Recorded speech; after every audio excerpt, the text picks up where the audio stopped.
everybody. Welcome back to another episode of God Built This Podcast. I'm your host, Maxine, and we're on episode 68. Okay. I feel like I always sigh at the beginning of every episode, and I do, because I'm just so dramatic sometimes. But I had a aha realization, oh shoot moment with myself literally just before I hit record. And I have come to the conclusion that I'm toxic. No. Let me clarify. Not toxic in friendships. I'm a pretty strong friend. I'm a pretty good friend. But when it comes to romantic situations, romantic relationships, when it comes to casual romantic relationships, however you want to define it, I'm toxic as fuck. And it's really eye-opening. I had this realization before, but I just kind of like, okay, whatever. Like, I kind of just bypassed it. But now it's really hitting me more because, okay, so in a previous episode, I kind of talked about this guy I was talking to a little bit consistently and how it's been going pretty good. Like, we've been talking consistently and he's been pretty just present as far as communication goes. And there is a level of friendship that is present between us. And it feels cool. It feels nice. Yet, as I said in the previous episode, I talked about how he, like, I feel like there's a lack of lust between our engagement, and I'm in need of that. Like, I want to feel like you are picturing me naked. Like, I just want to feel that type of energy from you, and I don't necessarily feel that from him. I also think it's because he's super respectful. He's a respectful guy. He's a man of faith. He's heavy in the church. He is a man of God, like dead ass, like Jesus Christ. Okay, that's this type of nigga. And although that is admiring, if y'all could just kind of tell from how I am, from what I've said on this podcast, how I've expressed myself, I need a nigga, okay? And that's on period. And I'm not saying be disrespectful, but I want you to be a little disrespectful. Like, I want there to be some level of roughness that you could show me where I'm just like clenching my pearls. Like, oh, okay, nigga, I'll shut up. Like, I want you to shut me up sometimes. You know, like, I want you to choke me, not literally, but, you know, in a figurative manner. Like, I want you to be the man. And I say that because I know I talk shit. I know I am pretty dominant when I'm in a space where there's a man who's not as dominant as he should be when he's engaging with me, right? Because if you're not dominant with me, and I'm not talking about, you know, disrespectful type of dominance, but if you can't really hold your ground with me, if you don't have a strong baritone, it's all about the voice for me as well. Like, if your voice is kind of shaky, you know, if you always got to add a LOL to everything that you text me, nigga, where's that dick? Where's the dick? Because it's either you're wearing it or I'm wearing it, because I don't feel the dick. I want to feel the dick when I'm talking shit to you and you be like, yo, can you shut up? Oh, man, I mean, don't tell me to shut up. I'm going to get louder. But there's a way that you could speak to me that could shut me up. You know what I mean? There's a deepness in your voice that could suddenly spark up, right?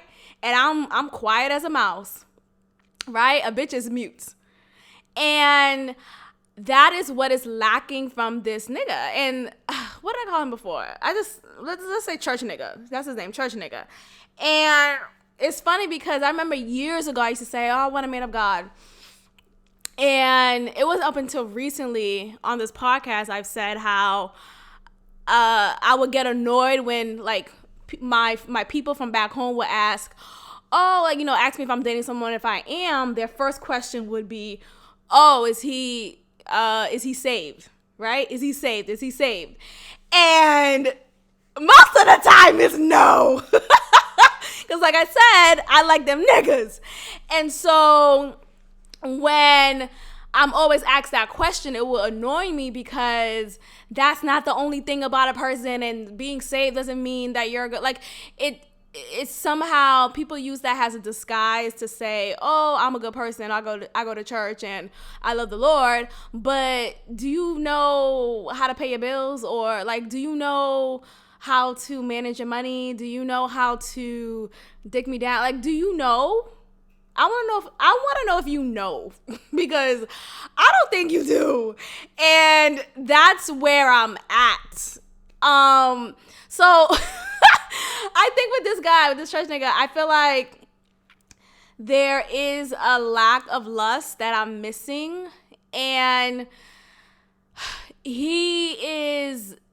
because he's like this God guy, it's like, I don't want this type of, like, I don't know, like, what, man, and, like, he said things like, I know he's attracted to me, so I'm not questioning that, but I also feel like there's not enough engagement where he's telling me how, like, oh, I wish you were in my arms type of talk. And I'm not talking, you know what I mean? Like, when I say talk dirty to me, I'm not saying, tell me how you eat my pussy. No, I'm not talking like that. Not all the time. But my point is, I want to know, what is your sweet talk? What would you say to me if I was in your arms right now, right? How would you lure me into your bedroom? Like, do you have a method to that? Like, where's your dick? I want to call this episode "Where's Your Dick?" The last episode was called "Reclaim Your Pussy." Now, where's your dick? Because there has to be there's just a lack of dick that I'm missing from him, and I'm just like, I don't really care anymore. And I realized that's my toxic trait.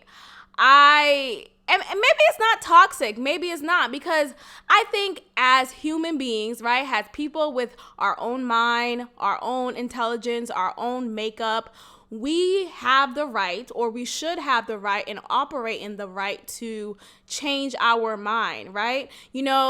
Initially we may be so gung-ho on a person and very interested and for said relationship or what promising relationship it could be.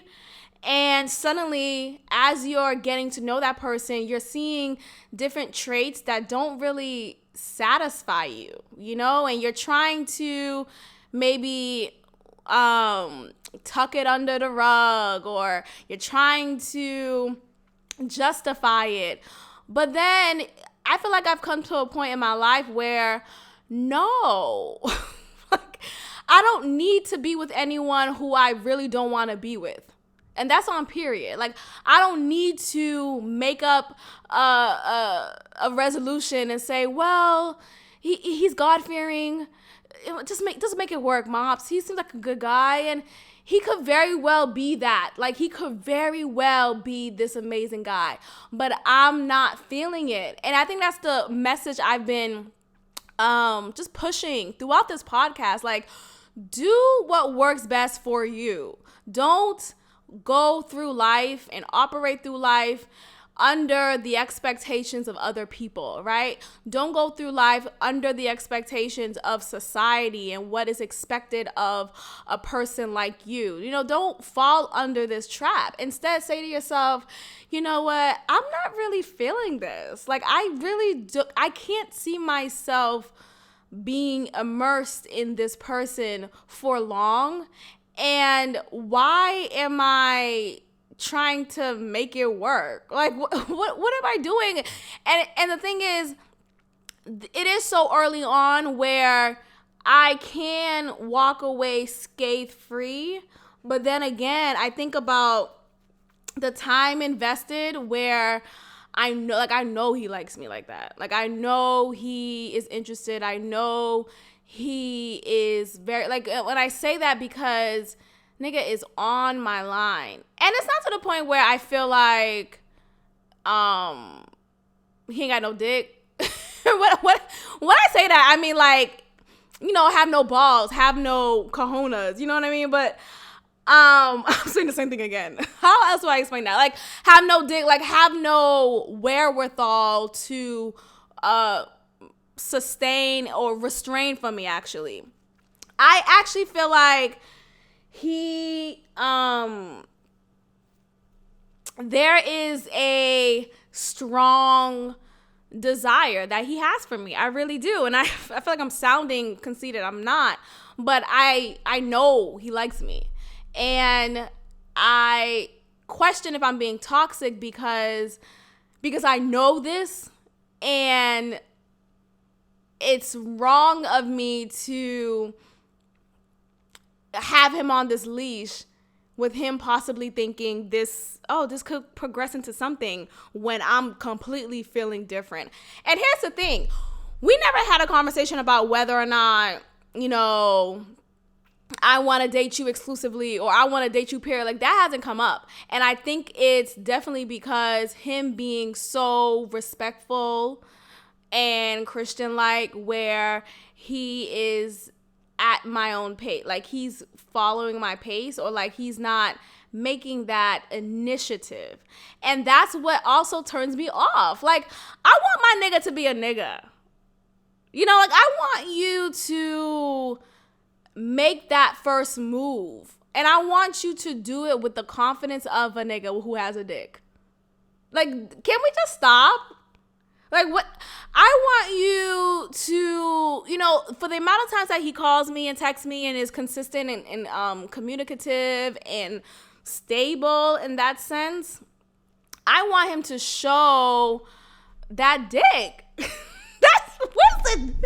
Where is it? Because I just can't seem to understand why it's been so PG. And like I said, I think it's because he's being respectful and there is a friendship here, and maybe he's seeing it like, you know, I want to respect her. You know, I want her to know that I'm a good guy and I'm not like these da-da-da. And that's cool, but can you be a little like these other niggas? Like, can you ask me to send you a pic? Or like, you know, like, where's the dick? And this is also coming from the angst of knowing that, you know, we don't live in the same state. He is back home. And it's just so interesting to me how present and consistent he is, especially knowing that he is away. You know, he's not here, yet he has been the most consistent out of almost every nigga I've dated and seen here in Houston. So I think that's it's commendable, right? But I also feel like, in spite of that, I still don't care. That's it. I still don't care. Like, I still don't see that as, like, I still don't care to make it be anything. Like, this, like, I'm still not interested. And so I think there is just this, okay, like, and I feel bad, but I also am honoring, and I've also decided, you know, for a while now to choose myself, to honor myself, to honor my feelings, to not put it under the rug, to not dismiss it, but instead say, this is the truth. This is how I feel. But here's how I'm going to handle it. I'm not going to say this is how I feel because I feel like, I don't know, that's awkward. But I think for sure what I've been showing definitely is ghosting. Like that has been my method of madness. And I know that's a toxic trait. And that's why I said that earlier. Like I feel like I'm toxic because and I've been forward with people who I'm not interested with. So it's not like that's never been done. It's been done. But it's hard to do it when you know the other person, like, you know, really likes you and I've have shown signs that I liked him. Because I did at one point, and this is the thing, like I really had to really sit back with myself and think like, wow, I'm really not interested anymore. Like I really don't care anymore. I felt like I remember when we first started talking, mind you, I hit him up first, and I knew maybe I shouldn't do this. I said that to myself, but I did it because I was bored. Yeah, it was one of those. And I feel bad even saying that out loud. But it was not just that. It was like, well, I haven't heard from him. You know, we haven't spoken in a while. And let me see how he's doing. So it's not like I was not interested in getting in talking to him anymore. It was just, I was literally bored in that moment. And I thought about him. And I thought about, oh, we used to have good conversation. Let's pick it back up type of thing. But I knew that he would jump at any given opportunity to talk to me again. So I knew that in the back of my head. Oh my God, I'm sounding like such a bitch. I know. But I knew that he would jump at that. And so, bitch, I'm hitting him up. So that's how it all began. And he's been super, present. Let's say that.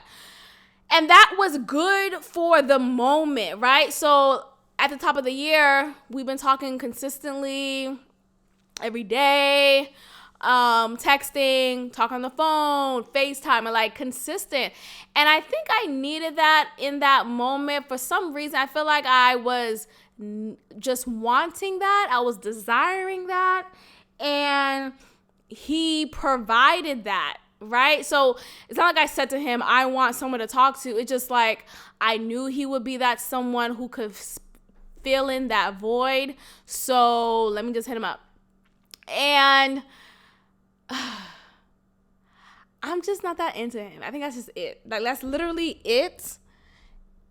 And like there's nothing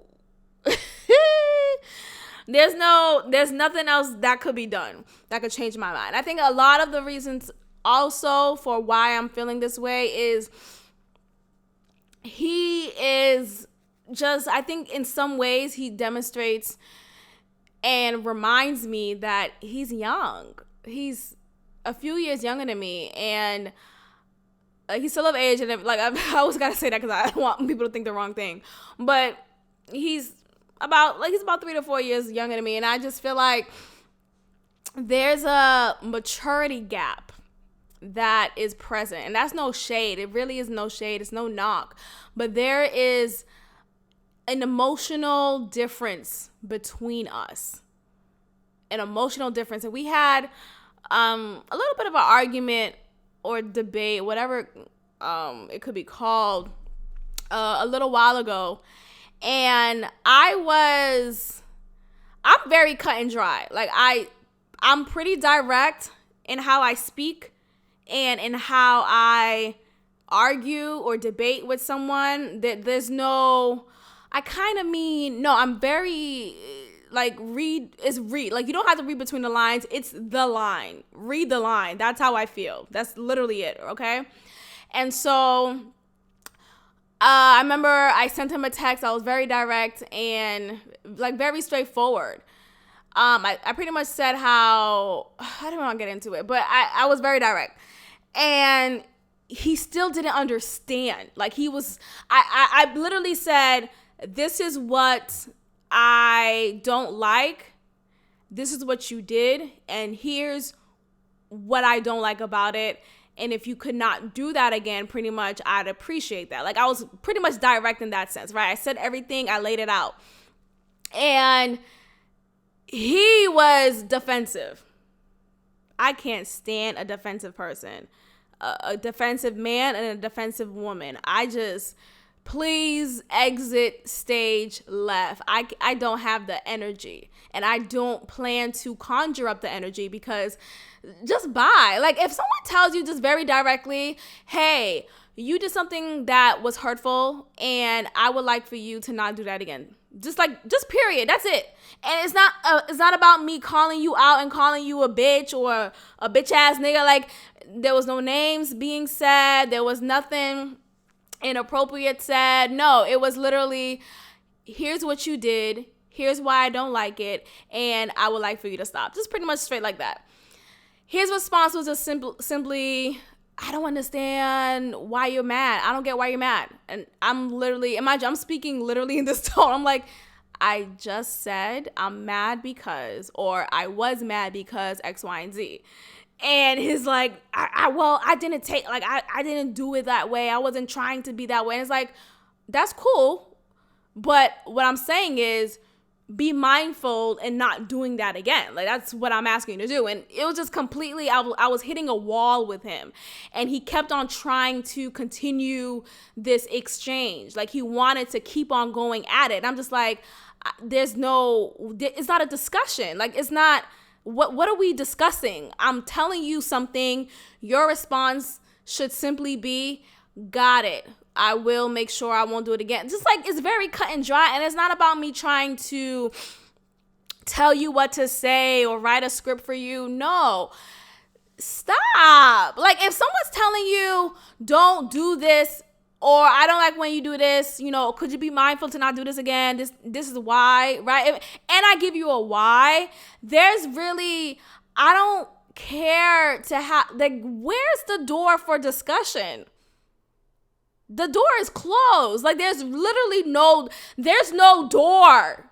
The window is gone. There's literally no way for there to be any exchange of a discussion. It's literally cut and dry. Yet he wanted to make it a back and forth, or and I'm just like, literally, and was initially engaging, like, okay, let me explain again. Maybe I wasn't direct. And I'm like, no, I'm very direct. I'm very calm. And he just wasn't getting it. And then there was a point where I realized, aha, this nigga is dumb. No, that was a point I really I'm a bitch. Bitch, no, dead. When I tell y'all, I literally looked at my phone and I said, aha, this nigga is dumb. That's it. That's literally it. And it was a point when I said something like, I was trying to tell him, like, this wasn't funny or something. And I was like, I was saying how, like, you always make a joke, and I wasn't trying to laugh. My energy was different. And so you should have kind of stopped. I wasn't engaging in the joke. I was very direct or whatever. And he thought it was still a joke, whatever. And so my response was, I like that we do have this type of relationship where we feel comfortable to joke with each other. And I will also like for us to have moments where we could be serious as well. Like, not everything needs to be a joke. Literally, that's very clear, right? There shouldn't be any confusion with what I just said, right? And so he received that and was like, you're literally telling me, to never joke with you, to never joke around. And I'm just like, wait, I'm sorry. Let me, and I had to go back to the text, and I'm like, I know this may sound condescending, because I already know it sounded condescending. Not even it may. It is condescending, because what I'm about to do right now is read to you this text message, because clearly reading is not fundamental for you. And that's really dead ass. I didn't say that part, but I did say, I'm going to have to read this out loud. I'm not trying to be condescending, but let me read it out loud because you clearly didn't understand what I literally wrote this out. How we could joke. I like that we have this type of relationship where we could feel comfortable doing that. And I would also like for us to have moments of seriousness. Like we don't have to always joke. Like, can I just talk with you and you talk with me and it doesn't have to be a LOL at the end of everything? Like, that's okay. And I had to read that back to him. And when I tell you it was like crickets on the other line, like it was literally like, it was an obvious duh. Like, oh, you feel dumb, right? Like, but even in that moment, I think he was so stuck in trying to defend himself and not like succumb to agreeing with what I was saying about him and me wanting him to be mindful of what he says or does. I think he was still stuck on trying to be defensive. And that's ego, right? That's ego, that's insecurity, that's all of that. But in that moment when he didn't understand what I literally wrote out black and white, it just made me realize, oh, this nigga's dumb. And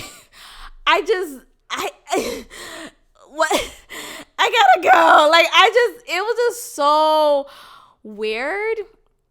And I'm just sitting there and I'm just like, oh, okay, boom. Like, it just made, like, there's moments where I could be getting to know somebody, right?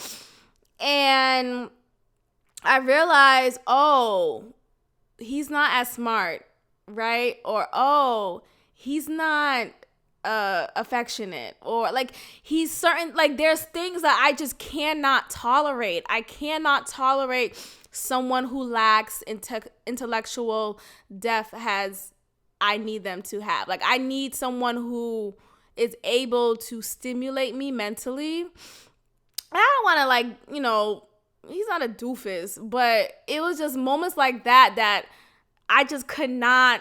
That just really turned me off. I was just sitting there like, oh, ew, this is gross. So I didn't like that.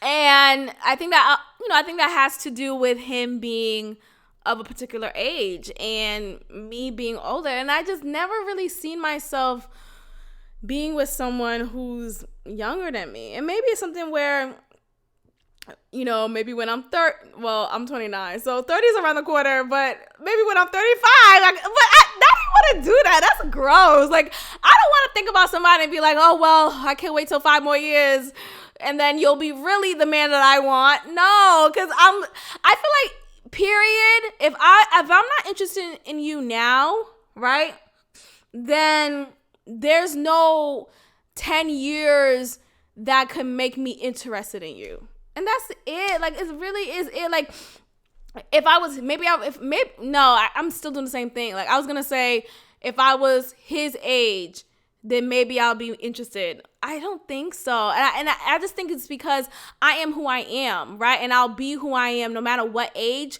regardless if I was around his age at the time that he's his age, right? I'm still who I am. And if you lack this emotional maturity and mental maturity that I need in order to just be relaxed and comfortable and interested in you, then it's not gonna work. It's not gonna work. So that's just that's church nigga. And I've been trying to, because I've been, of course, avoiding any responsibility and like being honest because I didn't want to, like, how do you have that conversation with somebody? Like, hey, I know we've been talking for almost 2 months now, and I know you're really into me, and I know I demonstrated that I was really into you initially, and I was, right? But I'm not anymore. Like, I'm just not, and I just want to give y'all an update. So, like, in that, when we had that little argument, he eventually, because he did swear when he responded to me initially through text. So he said something like, I'm not I'm not to be fucked with, something like that. And I read that, I was like, nigga, what? Like, if you don't get your junior school ass away from me and my text message, please leave me the fuck. Like, it was just so gross to me that I just could not fathom any interest from what he said. Like, it was just so ew. Like, I'm just turned off.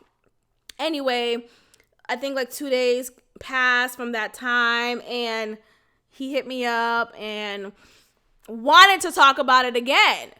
And at that point, I was like, look, if you can't, like, it's fine if you don't see it my way. I'm just not interested in going back and forth with you. I'm really just, and at that point, I was already checked out. Like, once I hit a wall with somebody, I'm checked out. Like, I don't want to agree to disagree.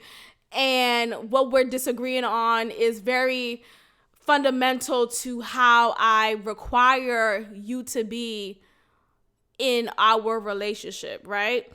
So I was already checked out and I was fine. I was like, okay, good. This is my way out. Like, whatever, I'm fine.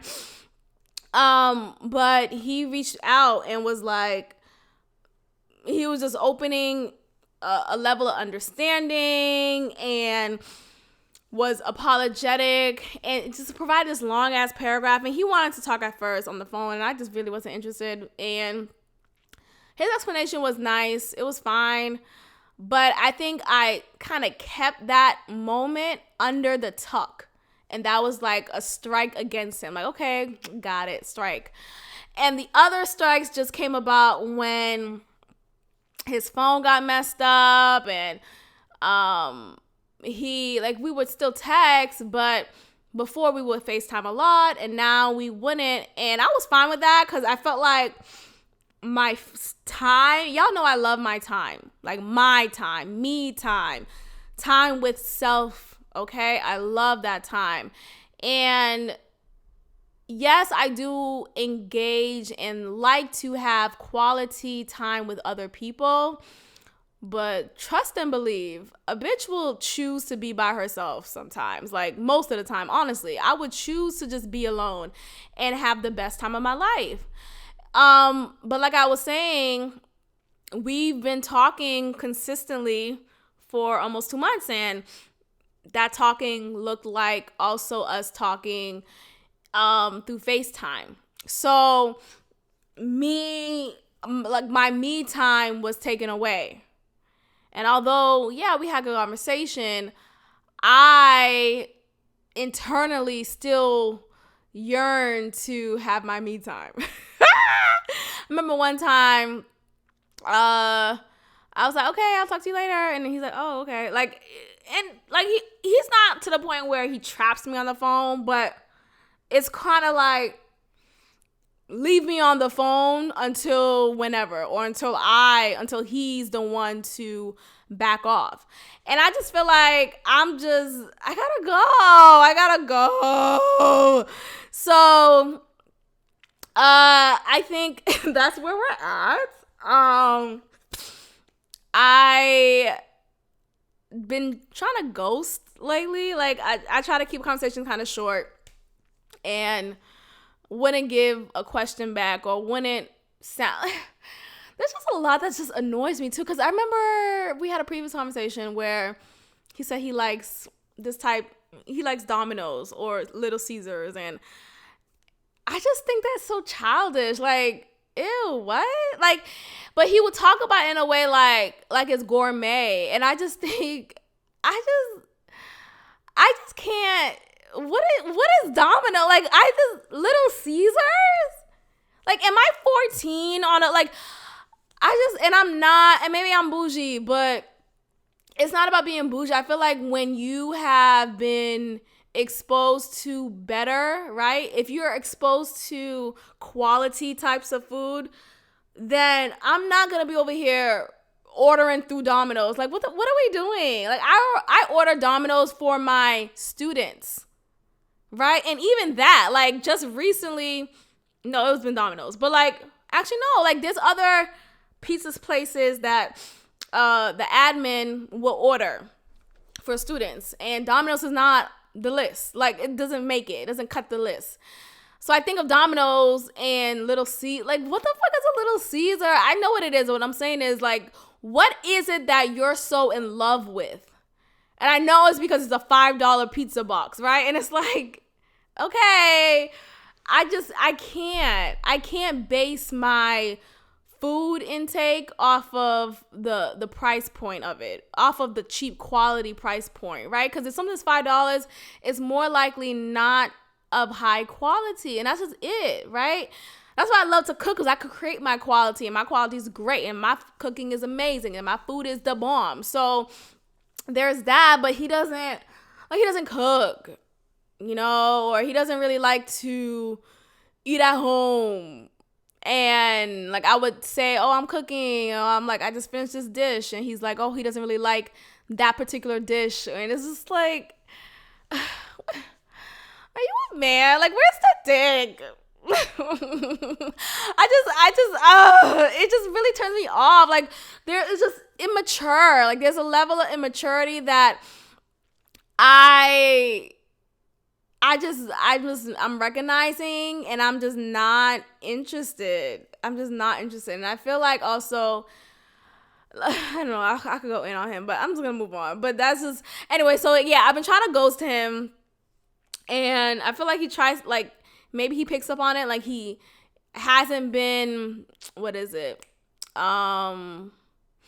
Like, forceful. Like, I feel like he's catching up on my energy, and, he just maybe wouldn't respond for the rest of the night, and we wouldn't talk for the rest of the night or the rest of that day, and it's great. But then the following day will come up, and then I'll get a text or I'll get a FaceTime call. And it's like, I'm ghosting you. Like, please make it easy for me.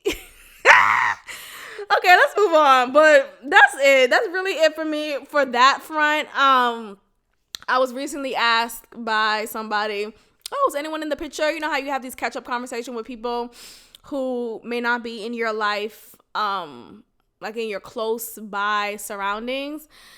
And, they text you to see how you're doing, whatever. And so I received a text from somebody, and one of the questions they asked, like, oh, is anyone in the picture? And I'm just reading the text like, no, like, it's literally the same question he asks me every time I come home, right? Is anyone in the picture? Or like, and it's like, I know, when people ask this, most of the time it's not done out of ill intent, right? It's not done to make you feel bad. And I don't feel bad, essentially. I don't, because I've come to the realization that I'm really not interested. Like, I'm just not interested in having a relationship right now, or maybe just period. Like, that's how I've been feeling. And I feel that way more so because I am just so interested in everything else but that, where I feel like the person for me would need to literally fall down and like fall on my lap, And I think that's really what it is. Like, I'm not actively pursuing a relationship. I'm not actively dating. I'm just like, okay, well, if a date happens and if I'm interested, okay, let's see where this goes. But there's nobody where, and the answer is no. Nobody's in the picture. That's what I'm saying.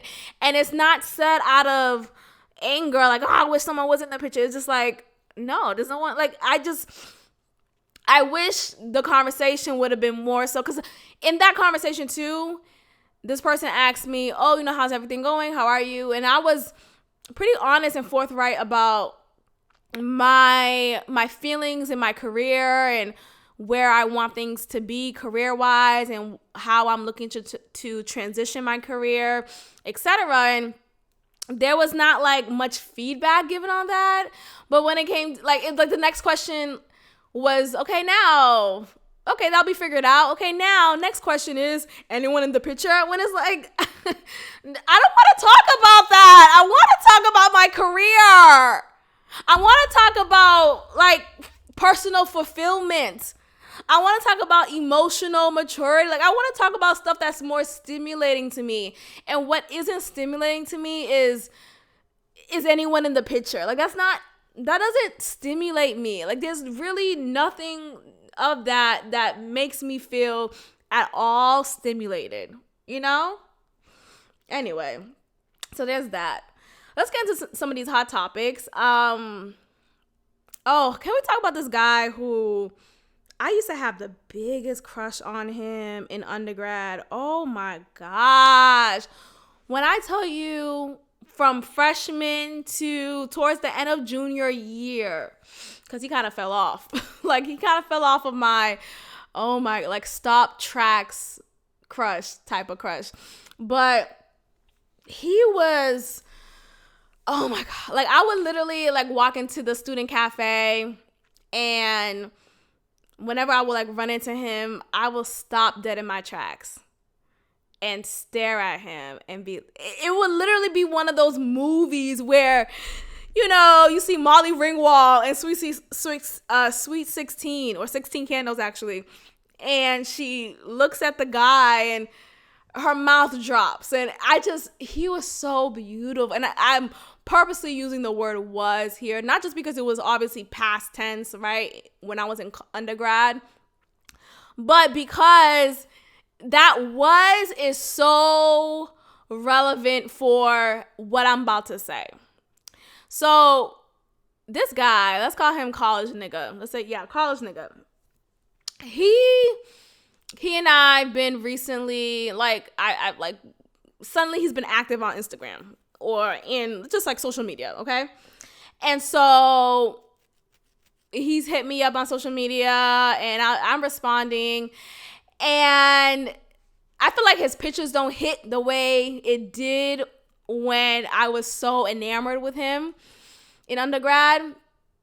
And so when we were engaging, like, through social media, I just realized he is a rude piece of shit. Like, he's the type of guy who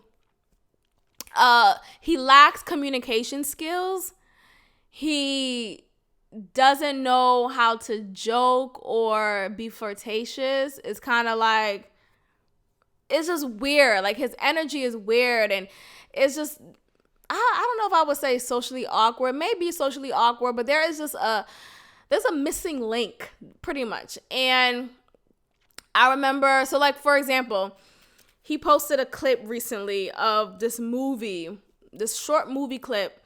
And there was a scene where this man, he got suddenly angry at a woman for wearing his hat. And I responded to that. I'm like, what's going on here? Like, this is weird. Like, what's happening? Why he got so mad? And his response was, we got to watch the movie. Let me read this real quick. That shit was so annoying. He was like, oh, you got to... What he say? What that nigga say? Oh, so fucking annoying. You got to watch the movie to know, LOL. And I feel like, why the fuck would you say that, right? And this is, like, not just one thing, right? He said different kind of short and curt responses to me where it leaves no door for communication. You know how I said before, there's no open door for discussion. There really was no door for discussion with him. Like, he doesn't know how to converse. And when he said that, I was like, why don't you just fucking tell me? Like, what? So now here's what I gotta do. I'm gonna somehow find out the name of this movie, because I don't know what the fuck this movie is, right? It's this old ass movie. How am I supposed to know what it is? It's not like he wrote it in his Instagram post. It was just like, I gotta go through all these hoops just so I could figure out the answer to my question, when instead you could simply tell me. Like, it doesn't have to be so difficult.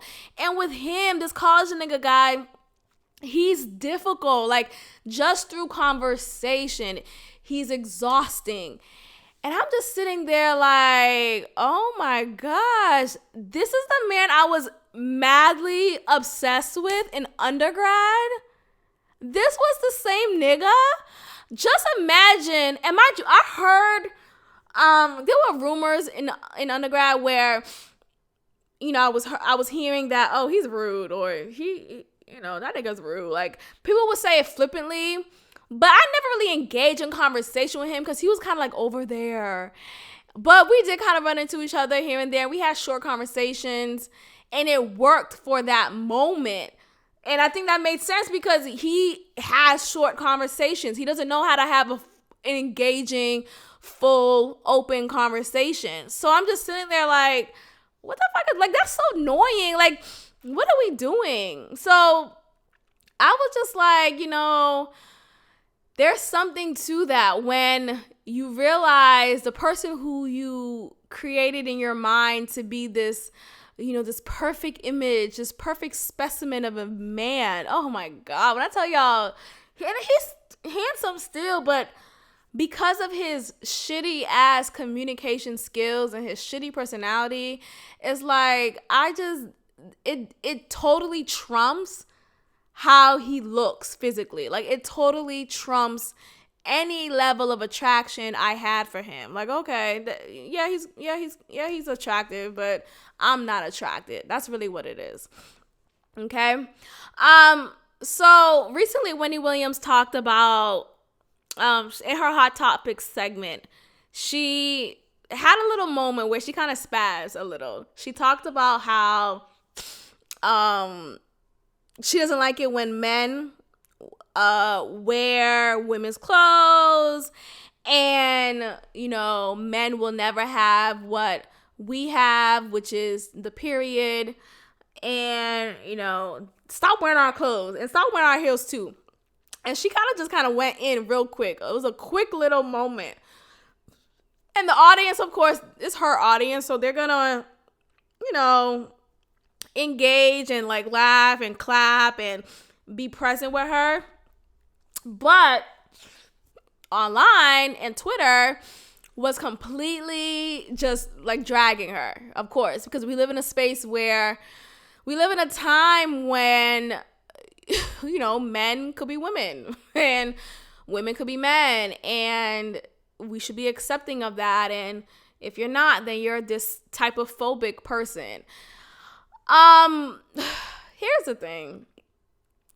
As progressive as I am on this podcast, and period, as far as, I've talked about women's choice, the choice to do what works well for you and your body, right? If that means aborting your baby, I'm in support of that, right? I've been in support of that very publicly, that's my stance. I'm in support of being in charge and being present and owning your body, right? So whether that's you wanting to be in a relationship with somebody or deciding not to, or wanting to be sexual with someone and someone else and someone else, and that's okay, right? I've been pretty vocal about that. But there are some things I'm conservative as fuck on. So, and I've even grown to be progressive on just homosexuality and all of that. Like, I think I've also recognized that you love who you love, and sexuality is a fluid thing. That's what I've come to a realization of. And what I could also say is, I didn't see a problem with what Wendy Williams said. I feel like she's speaking in a sense where, in a traditional sense, right? If I want to put that out there as well to give it more context, obviously, right? If we want to talk about outside of the new science and the new way of things, and, you could argue transgender has been a thing for eons. Maybe it has. But transgender wouldn't be a thing. Caitlyn Jenner wouldn't be a thing if fucking science was not as modernized and advanced as it is, right? And if we didn't live in a society that allowed anything to just be anything. Anyway, I think that's all of that is a lot just to say that men can't be women in the sense where naturally they are women, if that makes sense, right? Like you could, of course, we live in America where you could choose and decide and change your sex, right? Or gender, which one?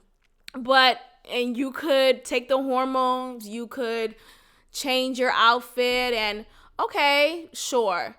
And eventually get the right estrogen to eventually get your period. Maybe I'm not sure if there is an actual science created enough for that, for men who were born as men who are transitioning to women, to be able to now, after enough estrogen is given, to now experience menstruation. I don't know. But what I do know is that hasn't been said, right? So, yes, there are examples of men who trans women who are looking like women from the physical point, but because they weren't born as such, they do not have the natural experience that every woman, or mostly women, have every month, right? And I think I feel like it's just annoying that I even had to go all around that fucking avenue to say what I'm saying. Obviously, men can't have periods, right? But we live in a space where we can't say that. And it's just, I just try to be as open and as honest, period, right? No matter how uncomfortable, right? Just last fucking episode, I'm talking about masturbation. And I'm talking about it so freely and casually. I should be able to talk about anything that should be able to, like, we should say these things. And yet, anyway, so Wendy Williams got torn up to the point where she decided to post a video explaining how she loves the LGBTQ club. Like, I'm just so tired of this. Like, I get it. They've been oppressed and marginalized and disenfranchised. And so, yes, it's sensitive, right? Maybe so. But I also feel like factual is factual, right? And this whole, why would you want your period? Like, what? I just can't. I hate getting my period. I try to be as loving and as,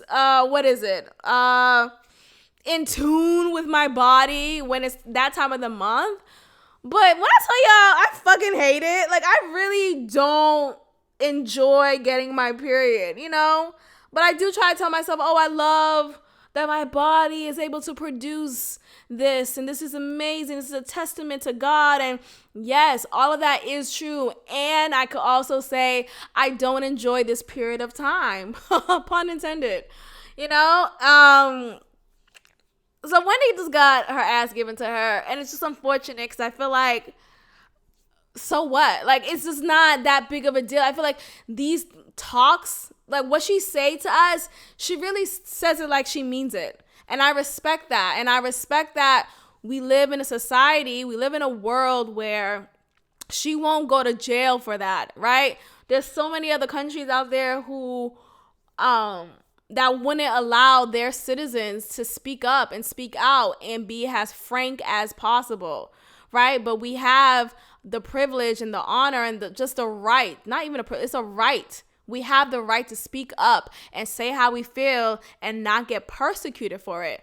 But there is social media. There is this new wave and strong wave of calling you out and publicly disagreeing with you and making you known, like making it clear to you that I disagree and I want you to rot in hell. And it's so much so that, dang, should I,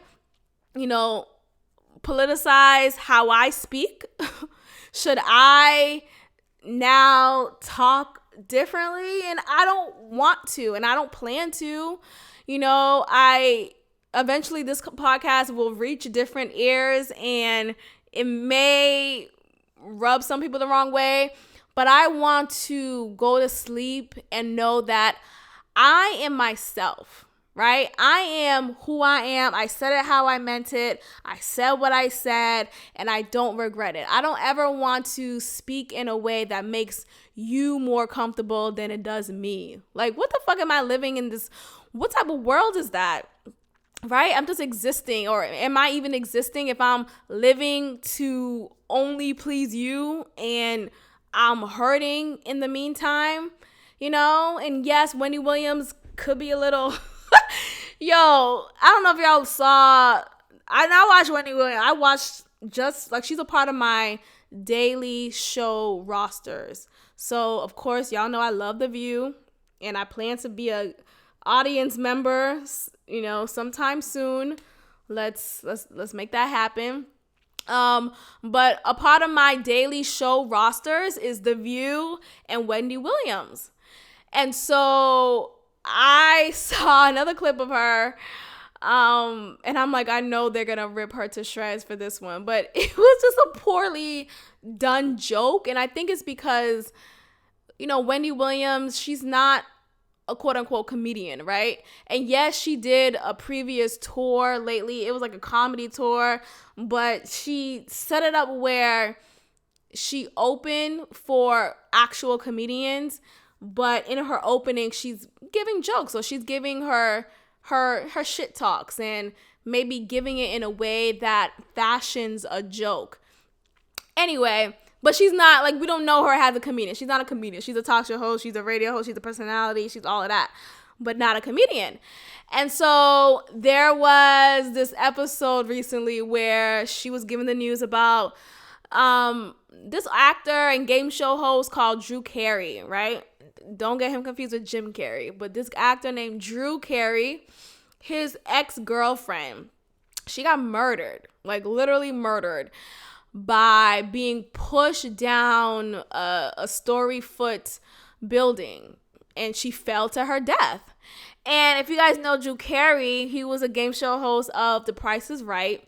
And you know, the famous line for Price is Right is, "Come on down." And I'm not laughing at the fact that Wendy Williams, I am laughing at the fact that, so anyway, Wendy Williams said, how she was giving this news, right? She was saying how, what she said? She was like, yeah, so she got pushed to her death. And she just randomly said, not randomly, it went with it. I understood why she said it, but she said it right after she said the girlfriend got pushed to her death. And she said, "Come on down." And the audience was like, crickets. And I'm just watching it like, oh my God. Like, and I'm laughing awkwardly, like, oh God, because I know how the people will respond to her. And I know it was just uncomfortable, of course, a little awkward. And yes, this is fresh. This person's dead. Not only is she dead, but she was murdered by an ex-boyfriend. And this is a domestic violence situation. So that's not something that is, you know, easily talked about.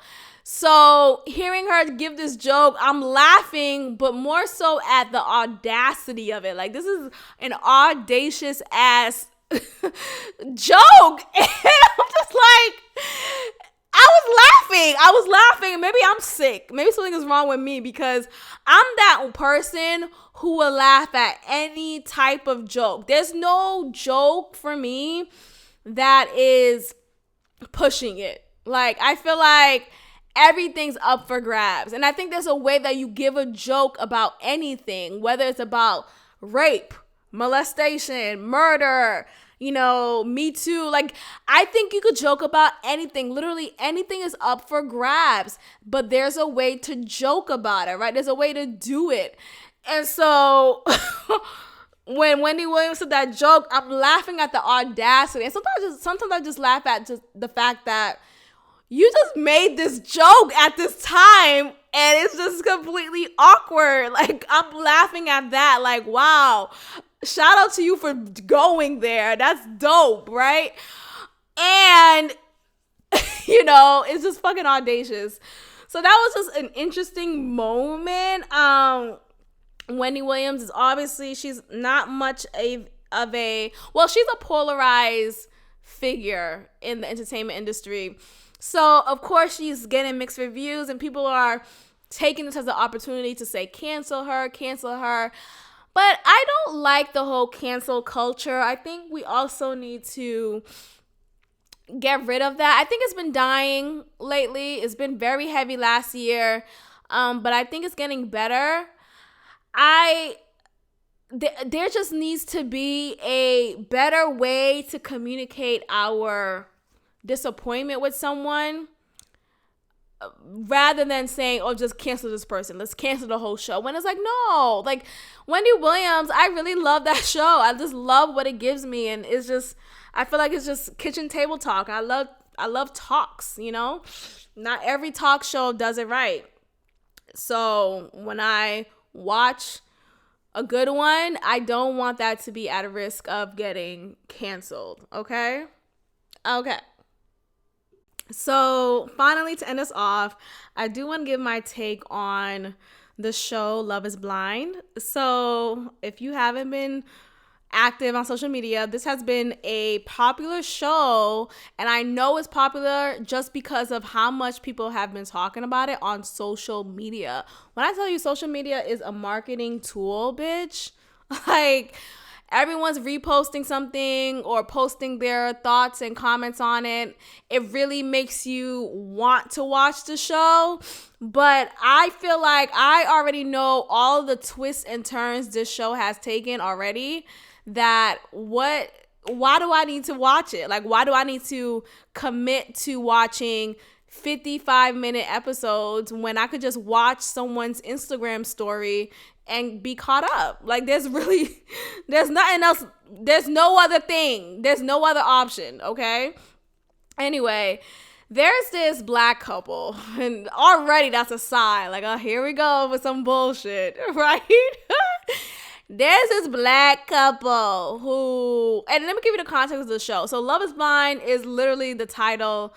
It's the title of the show, and it's the context of how these people are engaging with each other.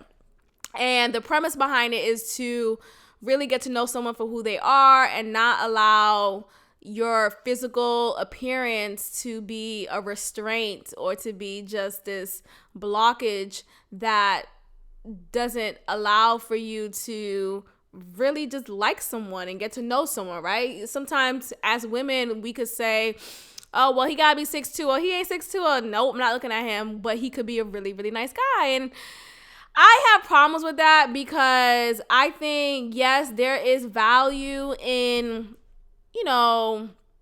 not judging people from their physical appearance. I get that. And I also feel like there should be a balance, though. Like, I don't want to be in a situation where, cool, we have great conversation, and then finally you're revealed to me and you're this ugly piece of shit. I'm just like, oh, wasted. Like, I feel like time has been wasted, and I don't like that feeling. So, no. Yeah, Love is Blind, but it really shouldn't be. Like, I should be able to have some type of vision when I see you. Like, where's your dick? Like, is my pussy wet? Like, what? Do I feel something for you? And if I don't, then I don't want to, right? And I think with me, and I know I'm not the only woman out there or only person out there who may feel this way, but if I'm having good conversation with you, right? And we're talking on the phone and we're kicking it. But as soon as we go out on a first date, right? We meet each other physically for the first time. And if I don't feel it for you, like if there's something missing, there's no chemistry, if there's no oomph for me, it doesn't matter how many good conversations we had previously. I'm not interested. Okay? Like there's no apps, there's no way. No, the door is closed. There's absolutely no way, absolutely positively no way this will continue. And I'm sorry to that man, okay? It's literally that. There's nothing else to say. Like, Stop trying to force things. Like, fuck. And then, of course, with this show, they now, not only is Love is Blind, so you know, during the talking stage, so the people, they're engaging in conversation, I'm not even watching the show. I'm just going off of what I've seen on my Instagram, okay, and Twitter. So there's two people, they're engaging in conversation with the other person, but there's a wall in between them. There's no actual way for them to see each other yet. So all they know is what they've said in their words, in their conversations with each other.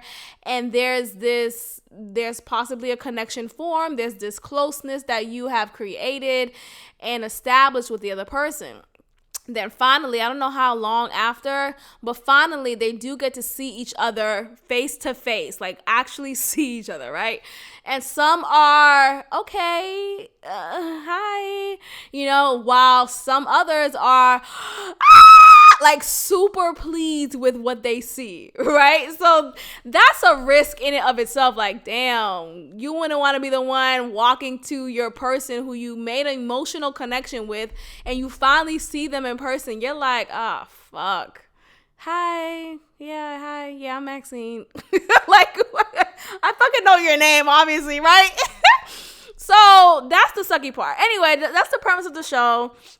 And to top it off, of course, it's a game show.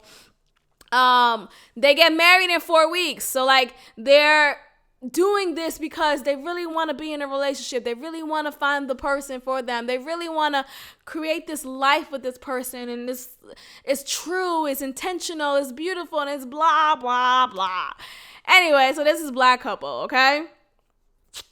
And I knew from the jump that something was off, okay? I knew from the jumper, okay? Fuck, this nigga was gay, motherfucking gay, this nigga was gay, motherfucking gay. Okay, he said bisexual, so let's say that. Bisexual, whatever that means for niggas. Y'all know what I'm talking about. That doesn't mean shit. You're gay. Anyway, he showed, like, you know how you can just tell? Like, can we just stop it?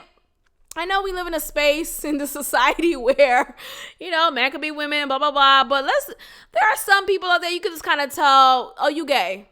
Got it. Like, okay, it is what it is.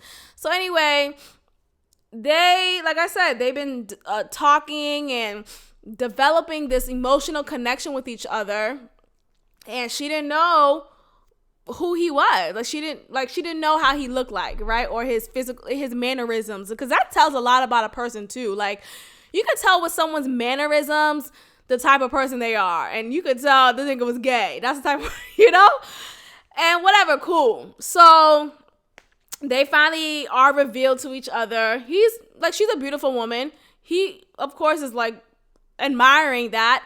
She's walking up to him and she's smiling, but you could kind of tell in her demeanor, oh, okay. Like, you could tell that she wasn't really into him like that. Like, it was just like oh, okay, like, he's this guy. And so anyway, they get engaged before they are revealed to each other. And so as she's walking towards him, she's like, instead of them like really having this cute macho, it just felt like two friends, two home girls, you know, engaging with each other, just like having conversation with each other. Like, it didn't feel like anything romantic in a heterosexual sense, okay? So she's walking up to him and she's like, I'm a fiance. And she's saying it like, that's something I would say to my girlfriends, to my cousins, right? To my sister. It's not to my man, to my actual fiance, right? Instead, you'll say something like, oh, baby, like, you know, like, oh my God, baby. Like, there'll be something else. You wouldn't say that to your fiance, like your man fiance, your heterosexual man fiance. Like, you wouldn't say that. So it was just, I feel like she kind of knew that I don't know, she probably thought he was gay, or you could just kind of feel that she wasn't as into him as she probably would have hoped, right? So anyway, it finally gets revealed. I don't know how much after, but I'm literally telling y'all this as I watched it through social media. I've never given this show a second of my time on Netflix. Like, I never really cared to watch it because I feel like, and I used to watch shows like Married at First Sight. I used to love that show, and I think it's a cool show, but it's so long-winded that I don't have the energy for it. Like, I have so many other shows that I watch that I don't feel like adding that to my roster of shows anymore, that I would rather just watch it through other people. Just like 90 Day Fiance or the other type of show like that, 90 Day Fiance, that's on TLC. I watch it through an Instagram person that I follow, and she'll give her like commentary on it, and I'll just like watch it with her, and it's just fun. But I don't care to watch it on my own with my own time. Like, it's not that deep for me. Anyway, so it's revealed a little while later, I don't know how long, that he's bisexual. And she's upset, obviously, because nigga, what? And his take is he doesn't need to disclose that information. And the reason he didn't want to was because, there are judgmental people, and he didn't want him to, he didn't want her to judge him, and he didn't want it to be a thing where she doesn't allow herself to really be comfortable with him. And, he's cheated from this opportunity. And here's the thing. I could understand his perspective, right? But I also feel like that's gaslighting at its finest. Like, you don't have the right to take that choice away from me. I could still decide whether I want to be with a bisexual man. You shouldn't force that upon me. And like I said throughout this podcast, I am pro-choice. I am pro you having the ability to do what you want to do, right? And he took away her choice. He took away any ability she had to decide whether she wanted to be with someone like that. And I know that sounds kind of weird, someone like that, but let's just keep it straightforward. Like, that, okay, it is what it is. Like, yeah, he probably faced judgment in the past, and I can't speak to those women in the past, but that's their right to feel how they felt about that. Like, that's not okay for you to force yourself on someone who didn't know your full self, right? And it's not okay. I don't care that we're living in 2020 and we should all be accepting of X, Y, and Z. No, we should also give each other the right to decide whether I want to continue in a relationship with you, right? And it would have been so much more respectful if he kind of just said it out the gate and said it from the beginning, like, yeah, I had experiences with men, or, whether it was a distant thing, or whether it's something like, I am still attracted to men, and I'm attracted to you, and I'm bisexual, and okay, in that moment, she could take that and think to herself, well, I really like this guy, and I don't really care if he's bisexual, or, as long as he's faithful to me, or, cool, give her the right to decide. But when you take that choice away from her, it doesn't mean you're homophobic. It doesn't mean you're phobic at anything. It just means you don't have the right to tell me what I should be comfortable with. Period. You don't have the right to tell me what I should be okay with. No. If I don't want my man to be bisexual, or if I don't want to be in a relationship with a bisexual person, I have the right to say no. And that doesn't make me a hateful person, So anyway, I think there was a lot of mixed reviews. Not a lot, but I saw a few mixed reviews. I didn't really care to go down the line on Twitter about it. But I do wonder, why can't people be given that choice to decide whether or not they want to engage in X, Y, and Z. And I think even with the concept of love is blind, just overall, I think that's so problematic. Love shouldn't be blind. Like if I'm uncomfortable with maybe your past record, right? Maybe you had a criminal record. Maybe you had a tumultuous relationship in the past and you don't want to be with someone with that baggage. Love isn't fucking blind. It's 2020, bitch. I don't want to do this. Okay? I don't want to do this with you. And I will find someone who meets the standards that I have, right? Hopefully, eventually. But I shouldn't have to be forced into something because, love should be blind. Love is patient. Love is kind. Where is it? Okay? Where is it? All right, you guys, I'm gonna go ahead and sign out. This has been a long-winded episode, but I'm glad that you have tuned in. Please continue to like, share, subscribe, and leave a comment. I encourage engagement and questions. So please send your emails if you have a listener letter or any commentary.